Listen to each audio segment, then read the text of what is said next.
So, just real quick, thinking that it would be fascinating to hear some of the backstories to growing up when you were in Cambridge and in Belmont.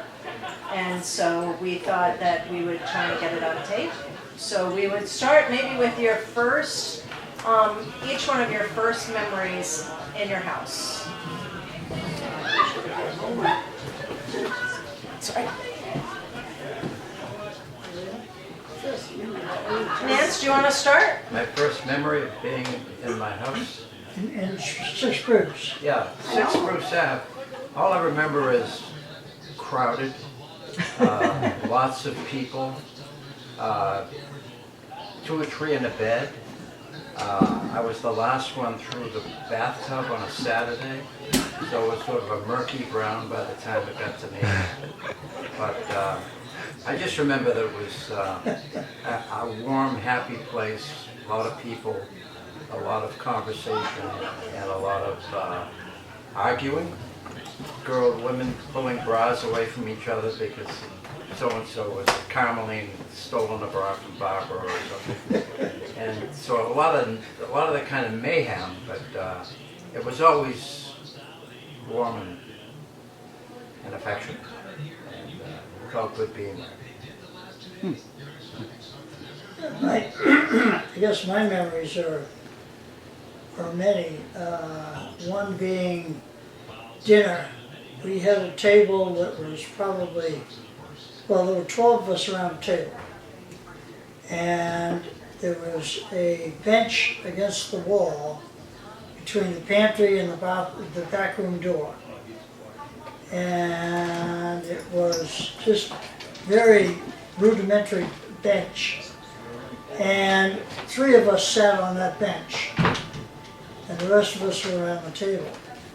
But I have, given the fact that, you know, I had to raise a family myself, or did raise a family myself, the fact that Mother Lillian put on 12 meals 3 times a day was just mind-boggling. And the meals were not gourmet. She made a pretty decent roast. I don't know, was it pot roast or beef roast or Beef what. stew was good. But beef stew was good. But yeah, that and I remember I've told the story to Liz, is going down to Sue Lee on Spark Street in Mount Auburn with Dad, and 2 big bags, mesh bags of clothes, dirty clothes, and they'd put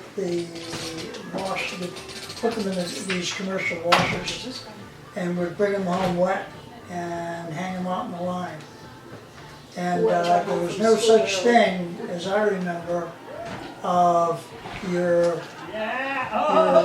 underpants were put in a drawer. We didn't have drawers.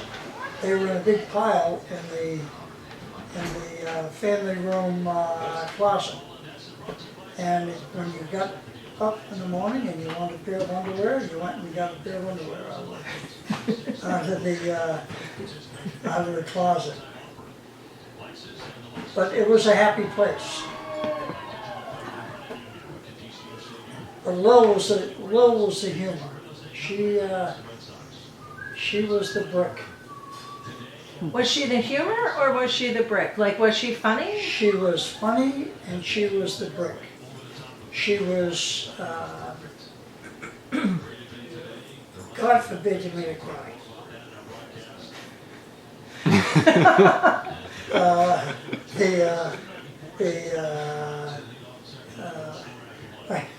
I remember one time, because Kevin was happy. Kevin was a baby, and could do no wrong. Nobody could push it, but the And so, oldest did his so job. somebody ran by the kitchen window and pulled the screen down and pulled the curtain down. And it was Kevin knocked the curtain down. Kevin knocked the curtain down. I didn't. So he, yeah, but it was a happy house. I was clearly indulged as a child. I was spoiled rotten. I got all the best clothing. I always got the best cut of meat. No doubt. I had the best bed with the best You could towel. do no wrong. You know, I just. Monogrammed. Oh yeah, of course, of course. I was special because I was the last, so they figured they'd lavish all this stuff on me. Yeah. And so I grew up spoiled rotten. I have a lot of funny little one-liners, like Kevin. I was telling this at dinner the other night because most of the people that like my dearest friend in all the world was one of one. So, you know, when you're an only child, you have a totally different look on life. You had your own bedroom. And I used to envy my friend who was an only child because she had her own bed and her own bedroom, and she actually had a place to put her clothes. But one time Kevin was setting the table. There are things that stay in your memory. And Kevin was setting the table, and whoever turn it was, you had to ask Mom how many we're going to eat. And Kevin said, how many tonight? And my mother said 7. And I can see him to this day. I don't know how old you were, but he's passing out the plates and he's saying under his breath, it's hardly worth setting for. And everybody I told that story to went foolish. But when he was a baby, not only were we not allowed to hold him, but we weren't allowed to walk him in the carriage. And I used to actually knock on people's doors asking them if I could push their babies in carriages because I just loved babies so much. And I could never push him because I wasn't old enough to push him. Were you afraid? No, They were afraid they it didn't would trust. bring me back? No, they didn't trust. They didn't trust me. But Yeah. we Just had put him down on the railroad tracks. we used to take Kevin at night. We went to bed in shifts according to age. And Kevin, of course, was the first one in. And he was very warm-blooded, Marge. And I hope he still is. And we would move him from bed to bed as we went to bed because our beds were freezing. We never had heat. One night my dad made a mistake and we said, we've got heat. We were all excited, all of us. The radiators were making noise, you know. And my dad went down cellar and shut the heat off. Not because he was punishing us, but we just didn't, we conserved on heat. And Kevin was moved from bed to bed, so he never woke up in the same bed in the morning because we always moved him for the heat. But it was a very happy house, and when you think about it, my mother made us a hot breakfast. We all went off to parochial school in Watertown. We were home for lunch, so that meant she had lunches. And then we came home late afternoon, we had dinner. So Jack's right when he said she just cooked all the time. Yeah. But we were I don't very, ever remember Lil going to the market, yeah, she did. She went to the but market. she never drove. No, she didn't drive. Dad probably did a lot. But Mark and I were talking on the way down, and we had just finished both reading beach music. And there's such cruelty on the part of the father in that story, who's a Marine colonel, and he takes his kid out in the woods and he drills him like he's a sergeant. And I said to Mark on the way down, we were so blessed to have such a mild, wonderful dad, weren't we? Yeah, And Mom. yeah, Yeah. yeah. Never raised his voice. He never laid, What a happy he never times. laid a hand. Oh, he laid Oh, a he'd hand on take me. his belt. He'd take his belt and it'd Not snap often. Yeah, on oh, it. he'd take Snap his belt against the off banisters. and he'd whack it on the He'd say one stairs. little word, I'm coming Yeah, up I'm there. coming up. Guess how many times he ever came up? In Yeah. how many years? And my poor sister Marilyn tried to introduce culture into our house, which for Jack and I were the fucking Visigoths. You know, it's like Can't believe the your peasants. language. And she'd be down there trying to sing an aria. And Scales. we'd be up there yodeling. And, Oh, Daddy, they won't let me sing. And he'd come up there and he'd get the belt and he'd start whacking on us. She had to Okay, we practice. won't stop. We'll stop. She practiced in the front hall so that she had 3 yes. stories for her voice, you know. To And carry. the boys would be up there making terrible noise. But one night we almost killed Jack, I have to tell you. Because when my parents went out, we did not have a clean house. And when my parents went to visit their friends, we cleaned the house, all of us. It was a thing we did.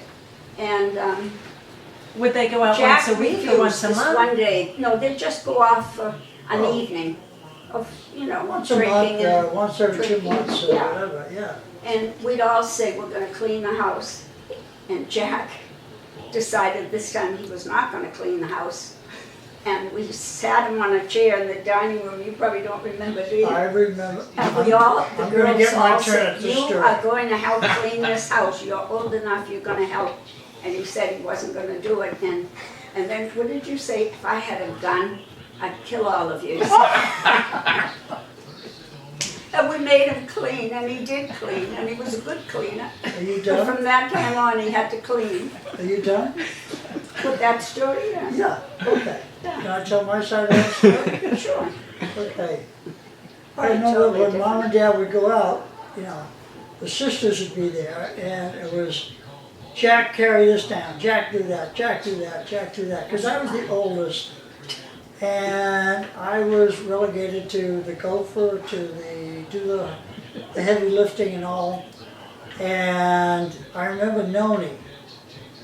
And I was across the dining room table from Noni. And I put my hands on the table and I looked at her and I said, I'm gonna kill you. I'm gonna kill you. And they're all eating bonbons. They're all, No, we didn't eat they're that doing bonbon. something or other, but they had me doing the lifting. No, Jack. So she said they were doing the Everybody cleaning. had a job. Kevin, do you agree with that? No. He did. He was a bully. He'd come up behind you and just give you that. Just for no good reason. Somebody had to keep That you was on out your of fun, toes.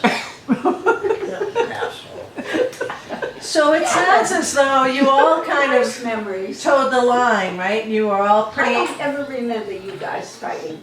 Really. Oh, no. Don't you remember the boxing matches in the gym? No. In the gym with In the, the den? no, in the den with Kevin, we Hockey were 12 gloves. in a room this we used not even hockey this gloves. We size. used to beat the shit out of each other with hockey gloves. And every once in a while, I'd get a lucky punch in on this jerk, and then it'd beat the crap out of me for 20 minutes. And my father I beat don't it. ever He loved remember it. that. Hockey gloves. Your father would love Must it. have Oh, fought. he loved it. Yeah. To sit there was like, Saturday, Friday night fights. So who was out of the boys? Who was the best athlete? Who's the best what? Athlete. I think we're all pretty equal. I Yeah. think, even George, who was into romance, he was, Yes. he could be Yeah. a really good athlete. He lost his virginity at 7 years Oh. old. I know. George had, my mother's Maybe friends dropped 4 by and a one half. day, my mother wasn't there, and she called to apologize. They said, oh, don't worry about it, George was there, we had a wonderful time. He was probably about 5. Yes. So what's your favorite story about Marilyn? Well, our special relationship with Marilyn happened after, almost to the point where she was about to get out of the convent. And so she used to bring students to our house all the time, sort of. We'd just sit and talk, and they were bright, wonderful women. And so we got to be a drop-off because these nuns would bring their briefcases to our house with wine bottles, empty wine bottles, believe it or not.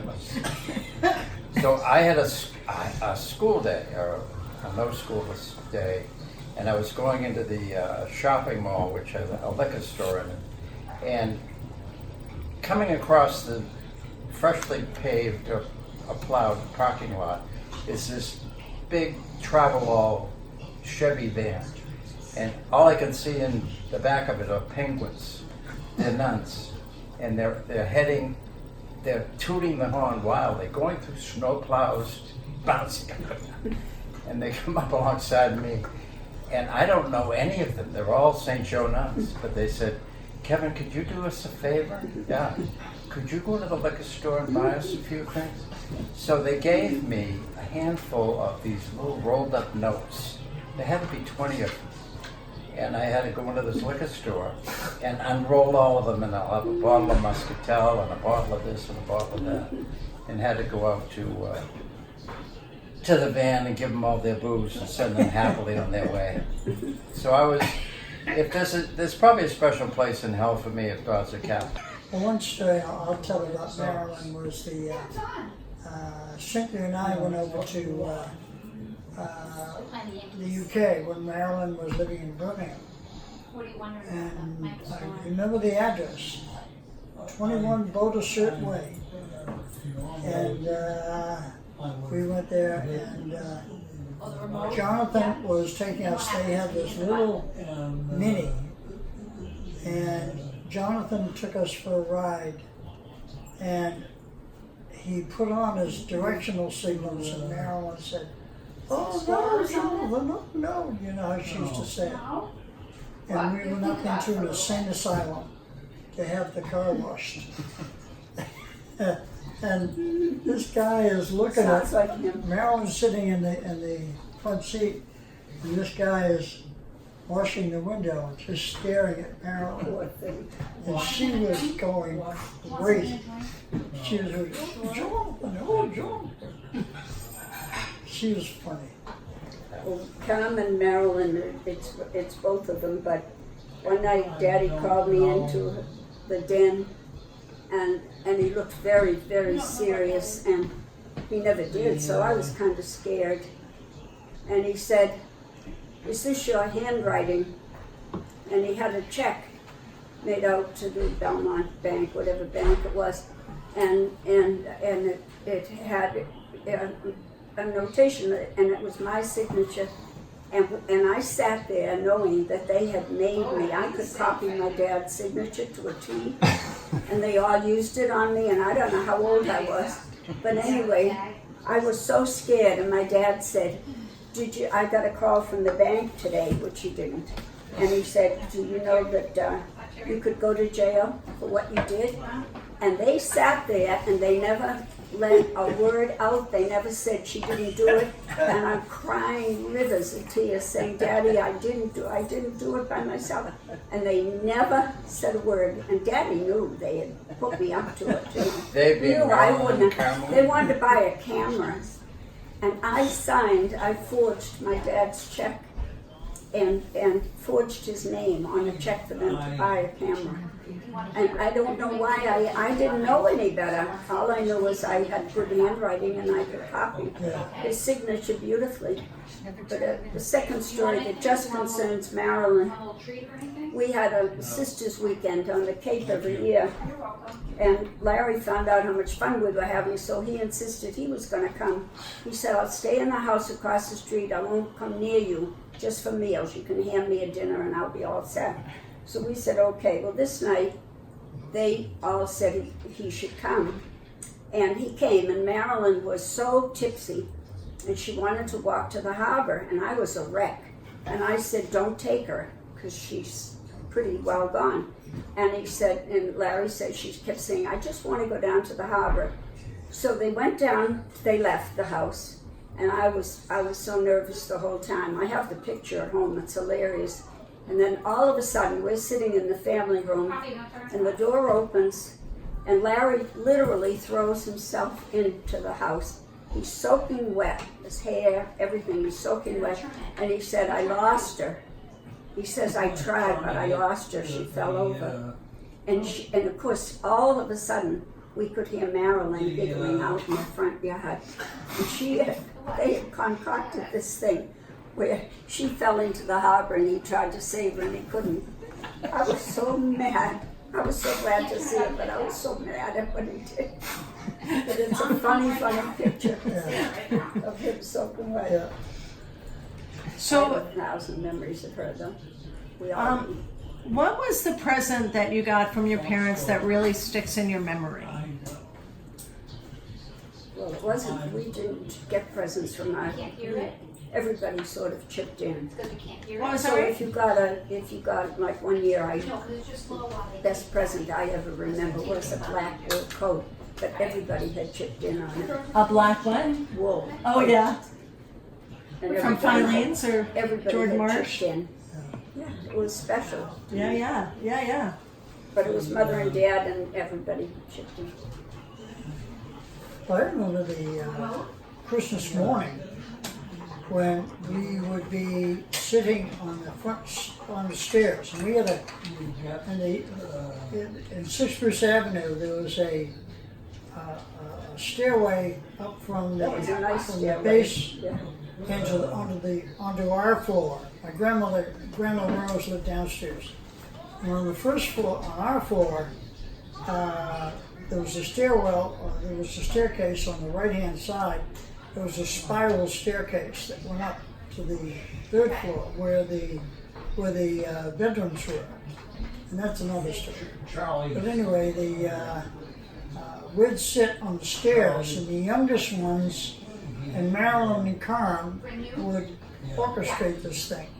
And the youngest one were the first ones down furthest on the staircase.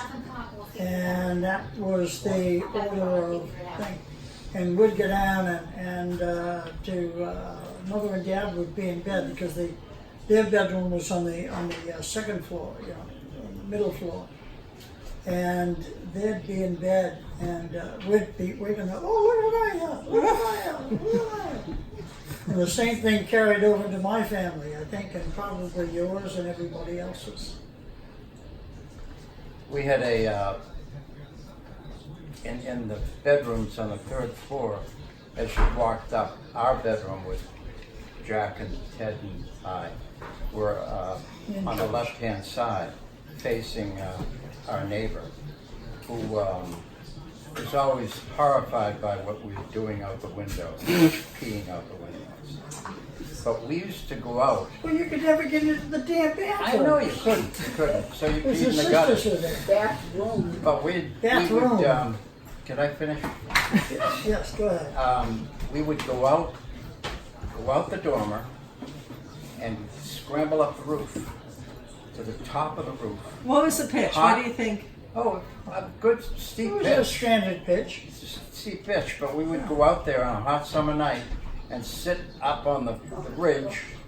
There'd be 4 or 5 of us, and we would be counting the streetcars as they would by. Oh my. And but I was thinking, my parents are downstairs. They're I in never bed. knew They're that. asleep. The children are all safe. And we're up on the peak going, "What do you call that star up?" I have that.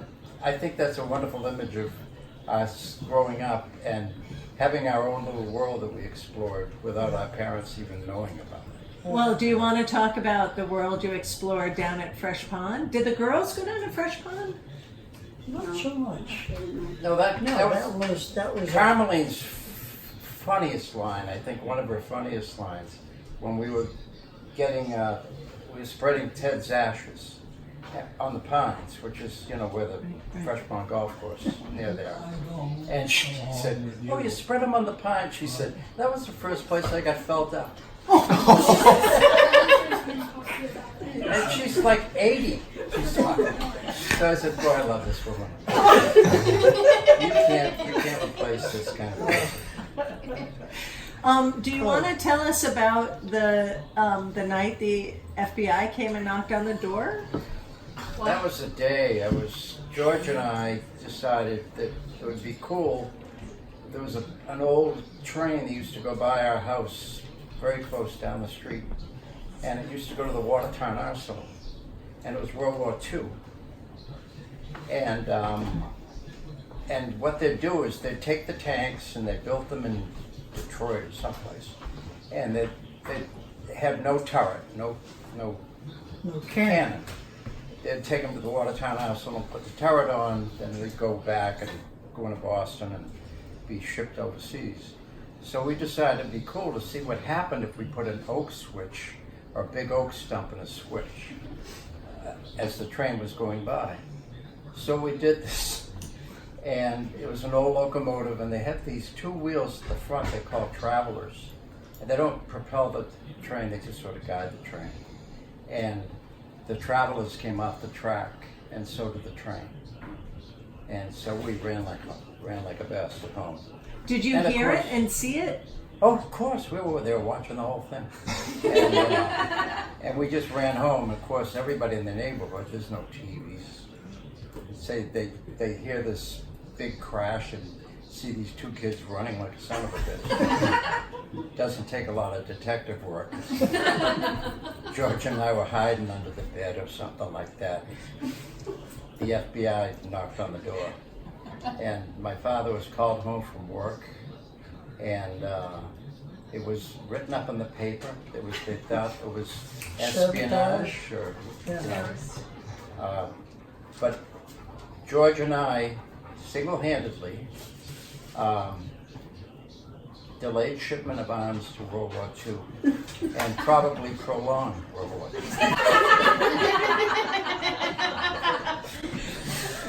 And there was a guy that lived downstairs. His name was Ed LaFawn. Yeah. And he had a daughter who was the biggest pain in the ass you could ever. Oh, yeah. And how old was she compared Oh, to she was like 8 or 9, and she was always dressed up. Yeah, she's And, always dressed an only in child. George and I hated her. And she hated us, and rightfully so. So George and I are out in the backyard, and it was George's idea. He was the troublemaker. Oh, yeah. he was- Sure, so you And can say that So now. he says to Cynthia, "Hey Cynthia, we're gonna bend this branch back. Grab on, we'll give you a ride." So she gets onto this branch, and we bend this back. And I can still see her cartwheeling in the air and landing in Mr. Fulginetti's chicken coop fence. And I think she killed a chicken when she ran. But Ed LaFond was an FBI agent, and we knew it. He carried a gun. And I always fabricated this story about Ed LaFond, who was actually trained for the tanks in World War II, but due to a shortage of them, they put him in the infantry where he was badly wounded.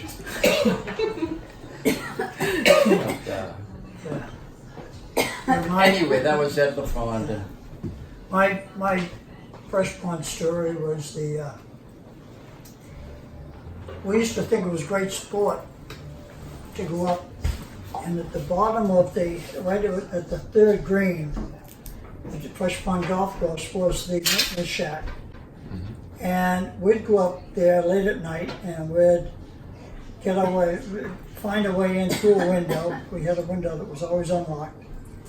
And we'd take the tractors out for a ride. The old apple. And one time it got to the point where somebody was doing donuts on the third green, and it created a little bit of damage. And so we all left it. We'd leave the tractors where they ran out of gas or ran into the pond or whatever. And so one night we went down to the shed, and we opened the window and we heard a fart. And we looked at each other and said,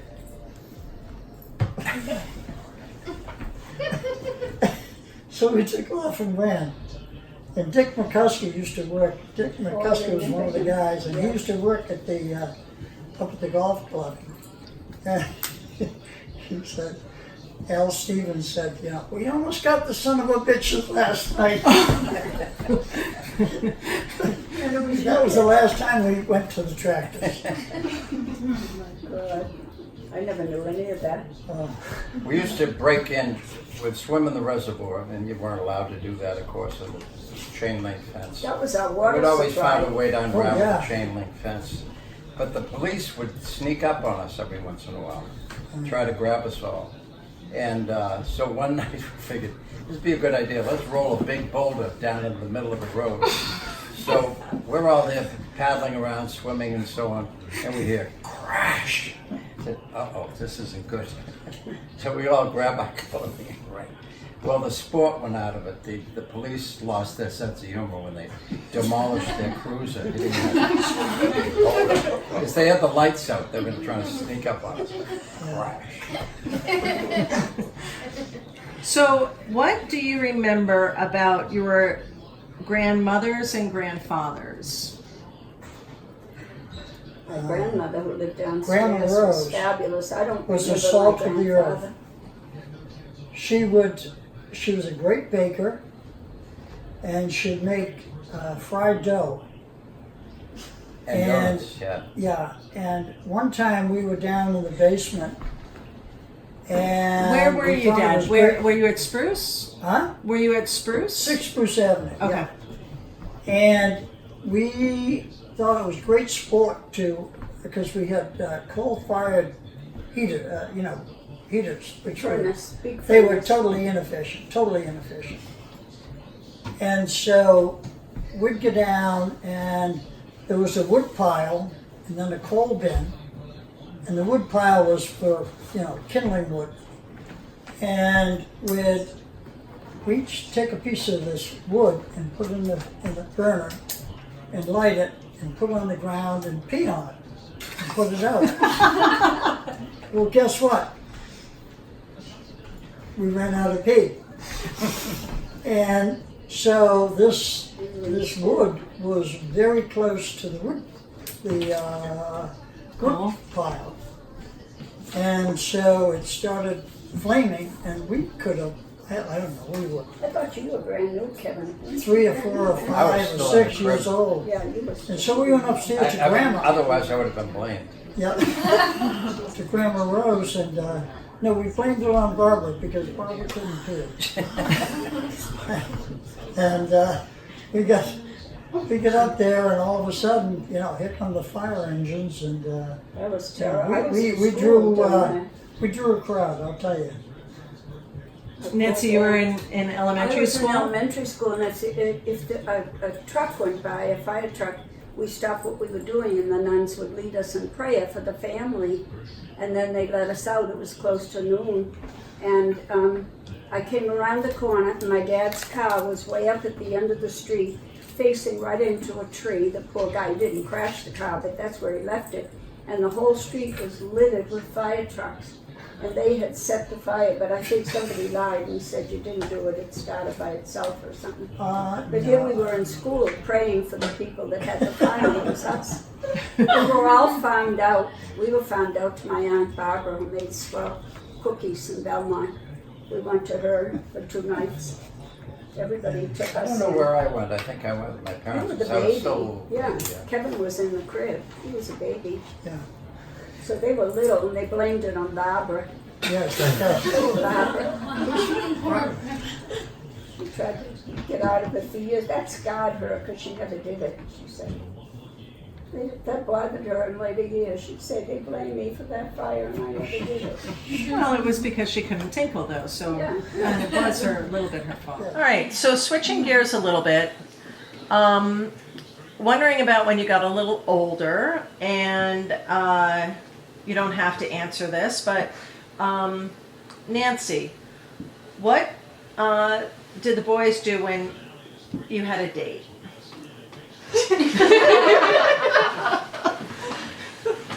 We had a thing in our house that if you had a blind date, up at the top of the stairs, you had flats and heels.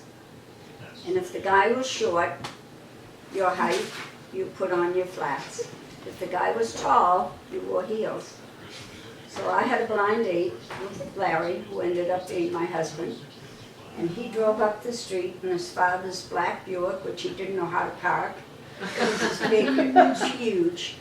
And he parked it in the middle of Spruce Ave because he didn't know how to really drive the car. And the boys looked out the window. Jack wasn't there, it was just you and Teddy. George and Jack, yeah. They looked out the window, they were so enamored of this car that they totally forgot to give me any message at all. They said, oh my God, where do you see this car? And they all raced down the stairs, and that was the end of that, wasn't it? Yeah. So I But wore the guy I heels really 'cause liked he was was Charlie tall. Durakas. And they loved Charlie Durakas. He drove the truck and it'd take Because he us on drove the rides. fruit truck. Yes. Daniel Fruit. He went on to Yes. Harvard, I must say, but he drove a fruit truck, and the boys thought, I didn't want to date him anymore, and the boys thought, Oh, We thought it was great. Yeah, Thought it Saturday was the morning was greatest. fun. Yeah, all he'd they take said. them out on his deliveries, that was his Yeah. later. We'd ride around the back of that truck. That was great sport. It was. But they were fun Oh, didn't you, guys. didn't you sit with Barb and Dick? Ken? Did you sit with Barb and Dick when Dick came to call for Barb?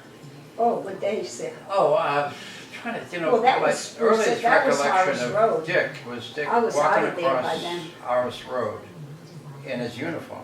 Because his He'd just mom lived been- across the way, right? Yeah, right. Yeah. just Right. Right across. It was family. I didn't live there, they did. But he Right. had just gotten out of Korea, came home from Korea. And so we thought he liked us, George and I. Didn't. Anyway, That's because you weren't war heroes like he was. I know, Yeah. I know. But you know what that bastard did to me once?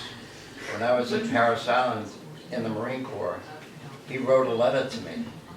And we got a letter in the Marine Corps and it said, SWAK, seal with a kiss. Drill instructors didn't like that. So he made me open the letter and read it.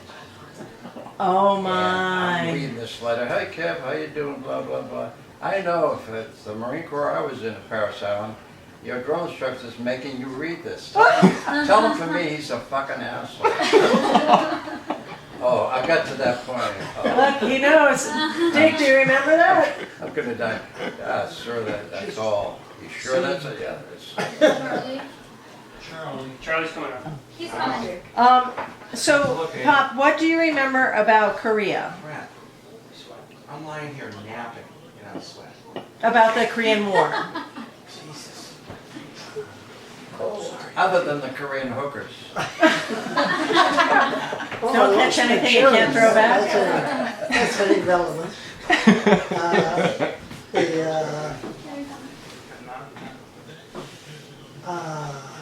Well, didn't you have to fall out for revelry and tennis sneakers or No, something? we thought it was great Pretty hard sport. nose We had a quad 50, and a quad 50 is 4 50 caliber machine guns.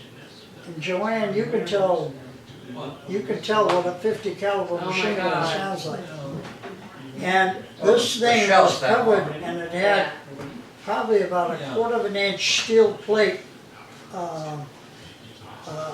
coating, a bulletproof, I guess, to keep, to protect you.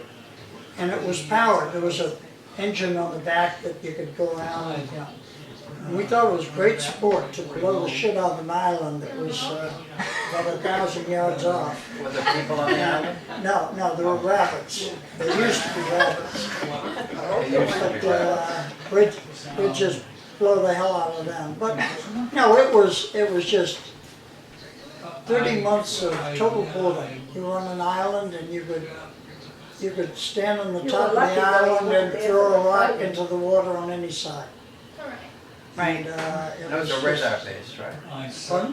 It was a radar base? Radar base. So you yes. weren't in any fighting. Oh, no. No, the closest we got to fighting, everybody wanted to shoot the Gooks. The Gooks were the North Koreans. And one day this huge, like a PT boat, came up to the dock. And they had a major Do you need anything? prison Water? break in Kojido, which was an island, a prison island. And these were seasoned warriors from North Korea. And guess how many volunteers they got to go out and shoot the Gooks? Zero. Zippo. And they had a couple of body bags already on the back of the this PT boat. Yeah, no, we never saw any action.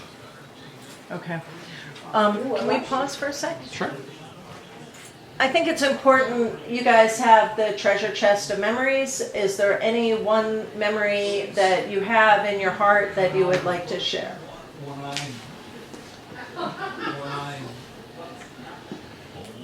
A great storyteller, my sister Nancy. Oh, And yes. she used to, we'd be in bed at night, she'd make up stories. We were always rich. I know, We were always rich. Always rich, and she always gave me a pony. We always had, yes. My own pony, the one I really loved. And I'll never forget that. I used She to could love do to tell story the after story. story Oh, after she would. story. And so that was I part of remember the I was going up to Regis College on the Boston Post Road. At that time, it was probably 100,000. Today, it's probably 8 million. I'd say, Daddy, why couldn't you buy that? We had hallways to skated in the hallways. Well, we had that on Common Street, if you think about it. Yeah, right. That's true. Mom, But do we you want to had, end we had with great when you stories.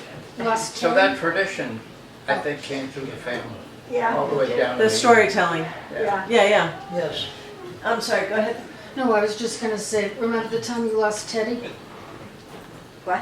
Remember when you lost Teddy? Oh, yes. I used to take the kids when I think of it now. It's probably when my parents conceived the rest of the kids.